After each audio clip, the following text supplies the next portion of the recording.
Talking to Jerry Hall. He's the driver and the owner of the Dixie Stomper, one of the nicest cars out here at the NHRA Bowling Green Hot Rod Reunion. Jerry, this car, it's beautiful. It's flawless. I've looked at the detail work on it. It's a great car. Tell us a little bit about this car.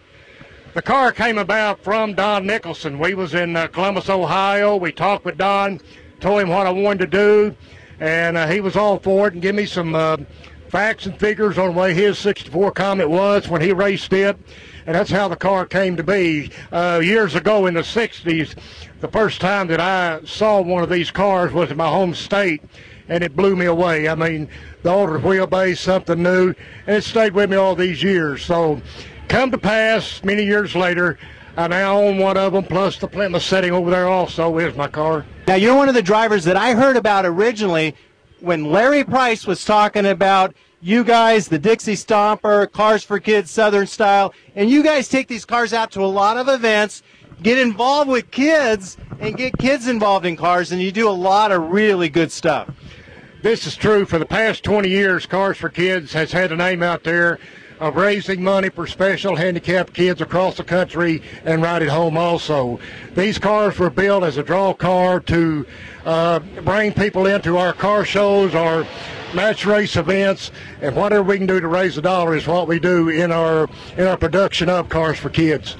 And I know that what you guys would do is you'd get like a big fundraiser going, and whatever people would get, then you guys would match that amount. It would go to St. Jude's, helping out kids. You guys do a lot of good stuff. And the Dixie Stomper name, now, where did that come from? Originally came out of Arkansas in 1964, Newport, Arkansas. A racer named Ray Sullins. They built and owned the Dixie Stomper, a 64 Comet identical to this car, except it did have a 427 4-speed in it. That car was campaigned with another Newport car called the Outlaw, a 65 Plymouth altered wheelbase car. They went coast to coast at match races, so it developed from Arkansas. Have you ever been down to that George Ray Wildcat drag strip with this car? It's ironic you ask. I only live about 10 miles from that drag strip, and that's where I grew up in drag racing, was the George Rays. Yes, the car's been out there standing up in the air, waving to everybody, putting on a little exhibition run out there. And, yeah, George is part of my life very much so. Thank the world of the man. And for people out there that don't know George Ray, he operates the only drag strip in the world that has never shut down, changed hands, or missed a race since the initial opening in 1961. And as of today in 2009, George is 83 years old. He's still running that drag strip just the way it was years ago. George Ray is an icon in drag racing. His name is synonymous with many, many people. And another TV organization, the Horsepower Group, came over, filmed it. Joe Elmore, being from Paragould, Arkansas, orchestrated the show, done a thing on George Ray.